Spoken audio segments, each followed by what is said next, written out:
It was founded in 1841 in Texas, back when the state was still an independent country. Today, it's the 9th most populous city in the US, a home to 1.3 million people. Here you'll find towering skyscrapers, world-class museums, and corporate headquarters. And its airport is even larger than the island of Manhattan. But all of this is just the surface. Dig a little deeper, and Dallas will show you a completely different side. And today, you'll discover: why was the river in the center of Dallas buried underground? Who got rats drunk in the city's basements? Why is the local theater hidden beneath the streets? And what would happen if the city's water pumps were turned off? All this and much more in today's video. What lies beneath Dallas?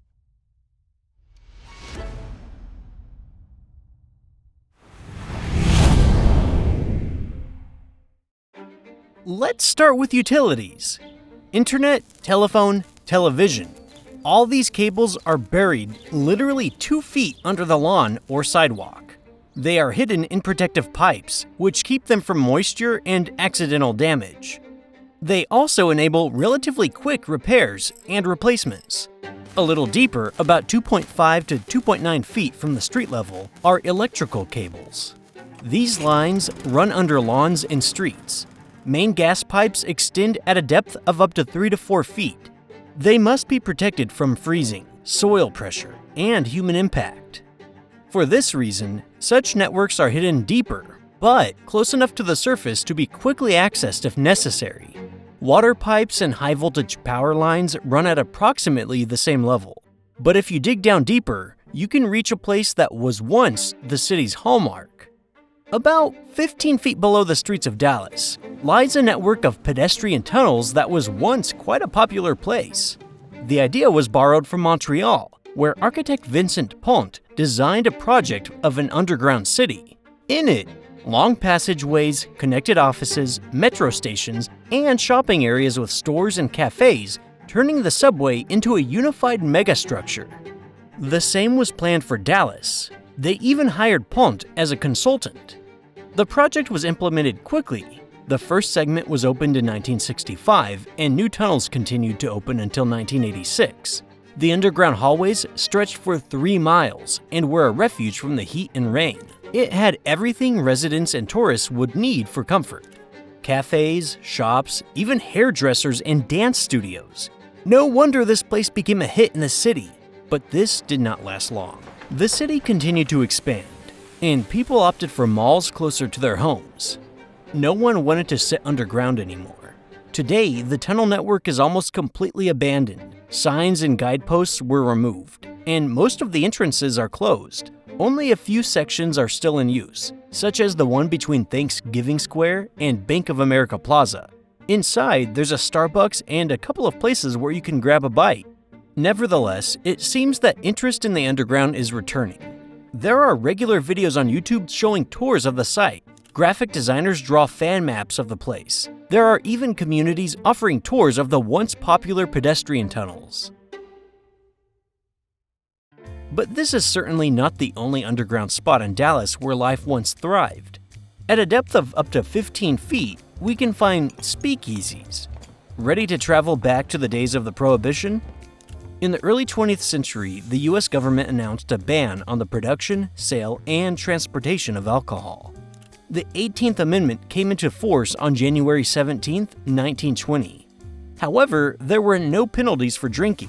Only those who produced or sold alcohol were prosecuted. The government hoped for the best, but what they got was smuggling and thousands of illicit bootleggers. Alcohol began to be actively produced illegally in barns, kitchens, forests, on rooftops, and of course, underground. In the very center of Dallas, right under the streets, life was buzzing.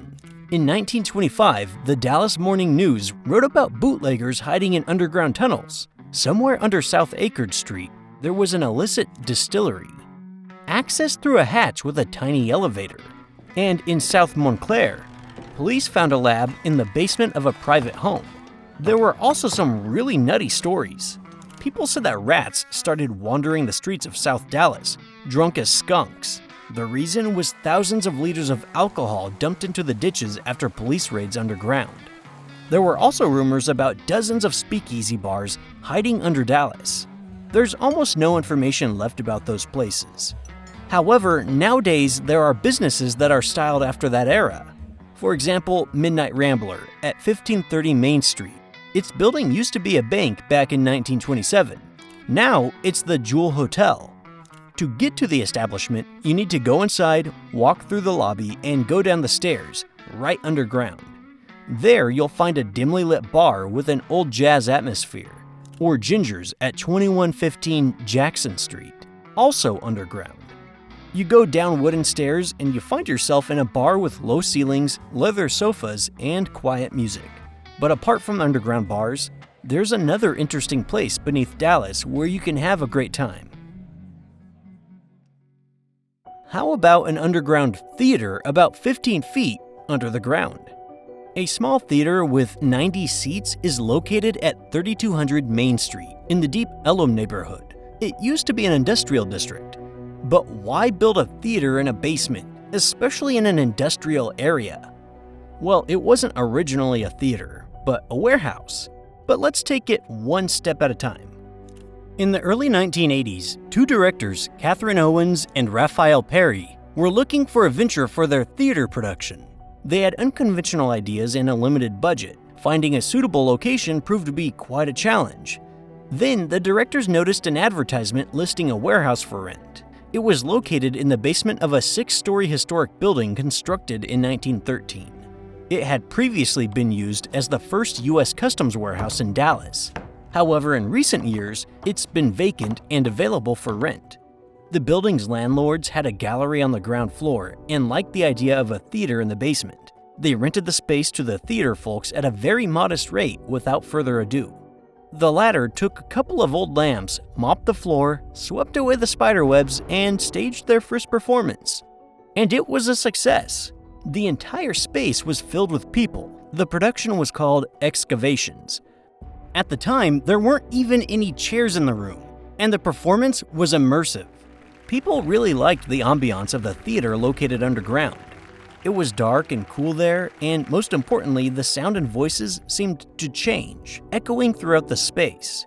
Interest in new plays grew. Tickets were sold out in advance.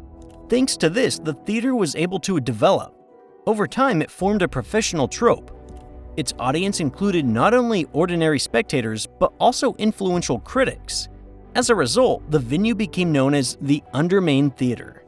Nowadays, the setting is certainly much better. The premises have been renovated. There's a stage, a dressing room, and excellent lighting. The theater received extraordinarily fine seats as a gift from Kalita Humphreys Theater in Dallas. They were restored in an underground theater and are still in use today. Now Undermain regularly ranks among the best theaters and receives awards from critics in the categories Best Theater in the City and Best Performances of the Season. But the cultural life of underground Dallas is not limited to this. In the heart of Dallas, 15 feet underground, lies the Thanksgiving Square. It's one of the city's most surprising and interesting attractions. This place came into being thanks to a group of Dallas businessmen who wanted to leave their cultural imprint. Land was purchased in the downtown area, a foundation was established, and in 1977, the plaza and chapel were opened. This was part of the U.S. Bicentennial Program. President Gerald Ford even declared Thanksgiving Square a major national shrine. The architect of the building was Philip Johnson, the first recipient of the Pritzker Architecture Prize, something like a Nobel Prize for architects. His goal was to create a space where people could realize that they were grateful for something in their lives. The result was a 90-foot-tall chapel with an underground space. Inside the building, there's a stained glass window and a spiral ceiling. You can rent the hall on an hourly basis. People celebrate weddings, hold services and concerts, and do photo shoots here. The prototype and inspiration for the building was the mosque in Samarra, Iraq, which explains its unusual shape. Just look, they really are very similar. The underground hall itself is located under the chapel, at a depth of 15 feet. It's a pillared hall with a quiet, solemn atmosphere. The ceilings here are low, and the decoration is subtle. This room is used for lectures and receptions of dignitaries. Important historical documents are also stored here. such as presidential proclamations and the Book of Prayers, which contains texts of thanksgiving from different years. But the most interesting thing is that religious symbols have been deliberately omitted. There are quotations from the Quran, the Bible, the Torah, and Hindu texts. But there are no religious symbols, all to ensure that, regardless of their religion, visitors could focus solely on the essence of gratitude. Cool, right? Yet Dallas has other interesting places that lie even deeper. For example, a treasure trove hidden 20 feet underground. Directly beneath the Dallas Museum of Art, or simply DMA, is a secret vault. The museum building is located in the heart of the city, in the Arts District. The DMA is considered one of the largest museums in the United States. It exhibits works by Monet, Matisse, Picasso, Van Gogh, and many others. But this is only the tip of the iceberg. Many treasures are hidden underground. The vault is located in the basement. It contains about 20,000 items. Here you can find literally everything, from African masks and ancient Roman jewelry to Japanese engravings and lamps. There are sculptures wrapped in film, neat rows of Greek urns, ancient Roman jewelry on tables, paintings depicting Jesus, statues, scrolls, and even ceramics with the face of American artist Cindy Sherman. Moreover, there are not only masterpieces here, but also items that at first glance would belong in a junkyard. Why? Simply because the value of these items is either not yet known or may change over time. Here's an example. Recently, employees discovered that a sculpture they thought was a cheap copy turned out to be an original. It was a genuine Rodin casting, but it had been incorrectly labeled. There's also a cold room in the underground storage facility with a temperature similar to that of a refrigerator. It's used to store textiles or paper that's been damaged by mold or insects. The cold easily destroys pests without the use of chemicals. Freezing also helps to draw liquid out of objects if something has been spilled on them. There's even a room here called the place where things die. Sounds creepy, doesn't it? This is where exhibits wait for their time. Either they are restored here or simply discarded. But the most disappointing thing is that you can't just go and see all this. You can only access it with special permission. And this is one of those unique places underground in Dallas that is difficult to get into. Beneath the city are the abandoned Santa Fe railway tunnels. They are located 20 feet underground, directly beneath the streets of downtown. It sounds more like an urban legend, but no, it's a real part of a forgotten transportation system built a century ago. In 1924, the Gulf Railroad Company started building a huge freight complex. The buildings were constructed on a plot between Commerce, Griffin, Field, and Young Streets. Freight trains were supposed to run between them. Understandably, this would have caused a lot of hassle in the city. So they decided to bury the tracks underground, right under the buildings.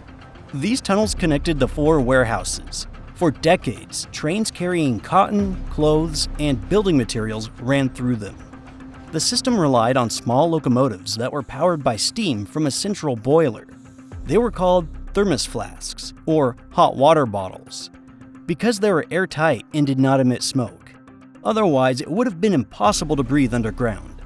One such locomotive could operate for up to 5 hours at a time, and up to 40 cars entered the tunnel daily.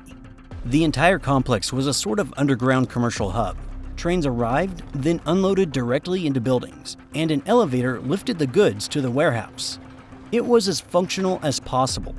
But in the 1950s, rail transport in the city center declined. The Ingram Freezer building was demolished, while the rest were converted into lofts, hotels, or housing estates. The entrances to the tunnels were welded shut, bricked up, and forgotten. Until one event.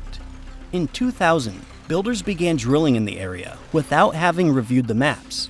They accidentally punctured a water pipe, and the Santa Fe Tunnel almost turned into an underground river.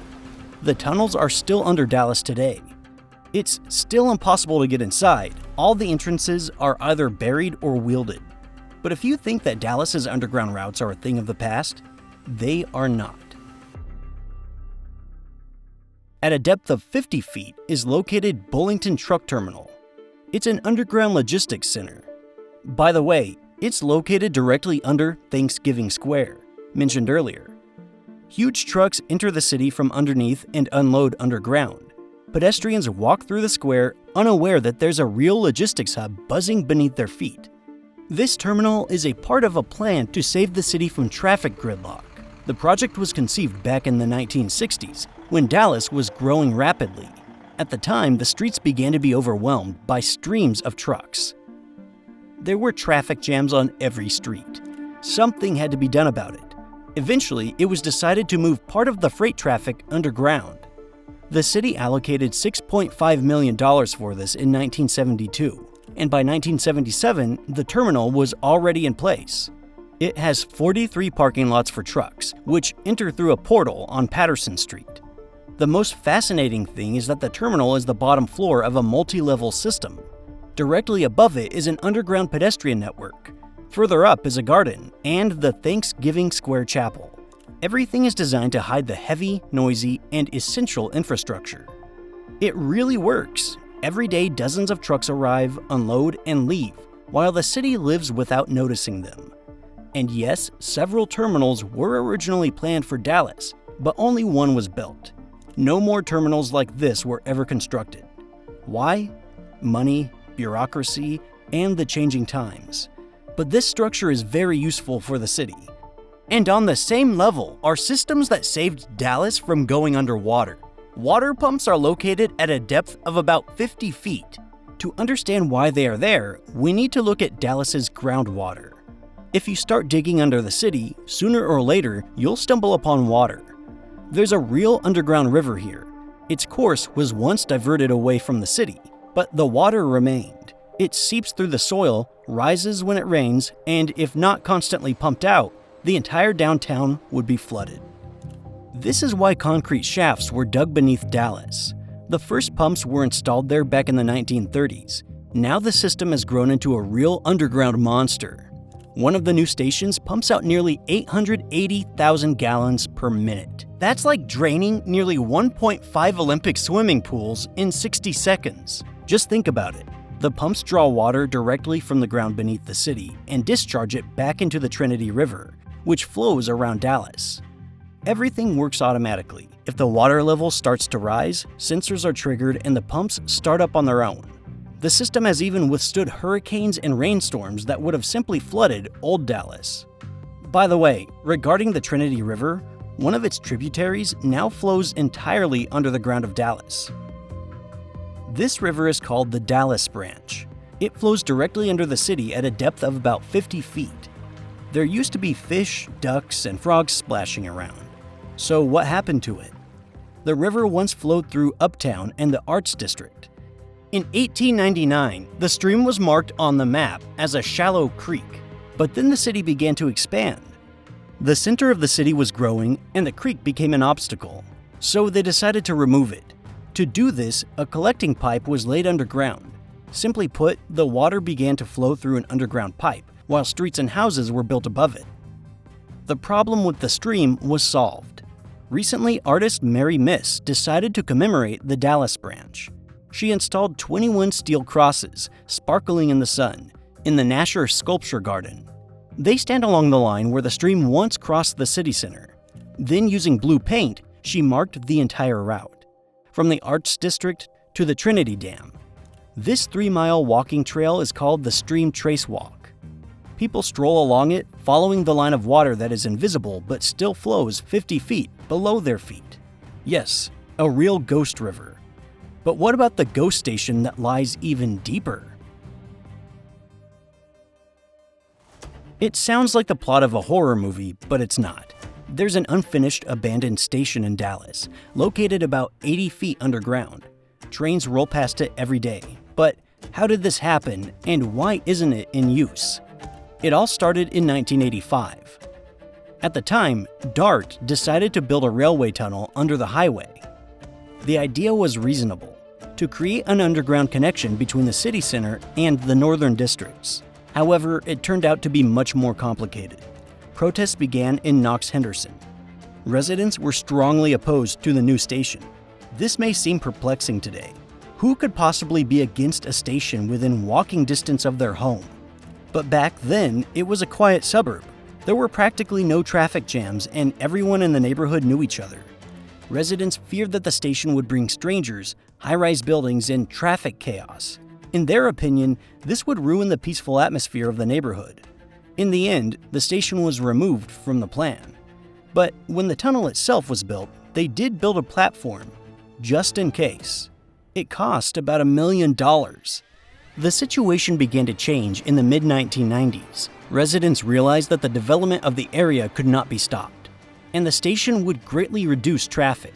So they turned to DART with a request to finish construction after all. But the opportunity had been missed. DART had already allocated the budget. There were plans to extend the lines northward to the suburbs, and if they took on the station, it would cost them between $40 and $50 million. And it only gets worse. By 2006, the construction cost was estimated at $100 million. Why was it so expensive? Because all of the work would have to be done at night, and only from midnight to 4 a.m., when the trains are not running. And to fit the construction into this time frame, it would have required a lot of equipment and a lot of people for many years. Plus, adding a new station would mean longer travel times for all trains. That would certainly not suit anyone. In 2007, the company announced there are no plans for a Knox-Henderson station until 2030. Then a plan for 2045 came out, and guess what? The station was not an it either. Now the platform, dug out back in the 90s, is used as an emergency exit. So unless you're a DART employee, you're unlikely to be able to visit it. But there is another underground station in Dallas, and it is actually in use. This is DART City Place Station. It's located even deeper, 120 feet below ground. It's the only operating underground station in the DART system, and the only one in Texas. On the surface, you'd never guess that there's an entire station beneath you. In 1983, the developer Southland Corp. was building a project with skyscrapers and a pedestrian bridge. It suggested that DART add a station directly beneath them. Everyone liked the idea, and it was approved by the city council. Excavation began in 1991. The tunnel was opened in 1997, and the station itself opened on December 18, 2000. The cost of its construction was estimated at $50 million. But why is it so deep when other stations are above ground? Because the tunnel runs along a densely developed area. In order to not interfere with traffic and buildings, the station was placed at a depth of 120 feet. The interior is meticulously designed. Each level is dedicated to a specific geological period. On the walls of the platform, you can find illustrations of local fossils, artifacts from the nearby Freedman Cemetery, and the Texas Electric Railway System, which previously connected Dallas with Denison. Today, the station is actively used by more than 1,000 passengers every day. It has become an important link in the DART metro system. Trains from the red, blue, and orange lines arrive here. In addition, the station has become the center of commercial and residential development in Uptown. West Village, cafes, stores, and housing have sprung up around it, all thanks to its convenience and accessibility. What would possibly be even further down? At a depth of 150 feet, there are utility tunnels. This is a huge, intricate system of water pipes and sewers. Construction began in the early 20th century. Back then, the city was growing rapidly, and old methods such as cesspools and ditches were no longer sufficient. The water was polluted, people got sick, and the smell was unbearable. That's when the construction of underground infrastructure began. Water pipes were the first to be built. Since the 1870s, a private company had been responsible for the water supply in Dallas, laying the first wooden pipelines. Yes, they were made of wood, which rotted quickly. Interestingly, in neighboring Fort Worth, terracotta was used. It's stronger than wood, but still gets cracked. In 1881, Dallas bought out the private company and created the City of Dallas Water Works, a municipal water supply system. Soon, the old wooden pipes began to be replaced with ones made with more reliable materials. But that's only half the story. If there's a water supply, there must also be a system to drain it. In 1911, they began building the first sewer system. And since then, it's grown steadily. deep tunnels were laid as early as the 1950s. It was then that the main Trinity River Collection Tunnel was built. A tunnel 25 miles long and nearly 30 feet wide. It's almost like a 4-lane highway, only underground. At first, it was 50 feet deep, but over time, some sections were lowered to 150 feet below ground. Today, there are more than 9,000 miles of water pipes under Dallas and Fort Worth. This system is one of the largest in the United States. To give you an idea of the scale, that's the distance from Texas to China and back. These pipes supply water to millions of people and businesses. But even that's not the deepest point beneath Dallas. The Mill Creek Tunnel is located 175 feet underground. To give you an idea, that's almost the length of a 17-story building. But what is this tunnel and how is it used? Let's see. Mill Creek is a huge underground system for draining rainwater. And it's a necessity in such a humid climate.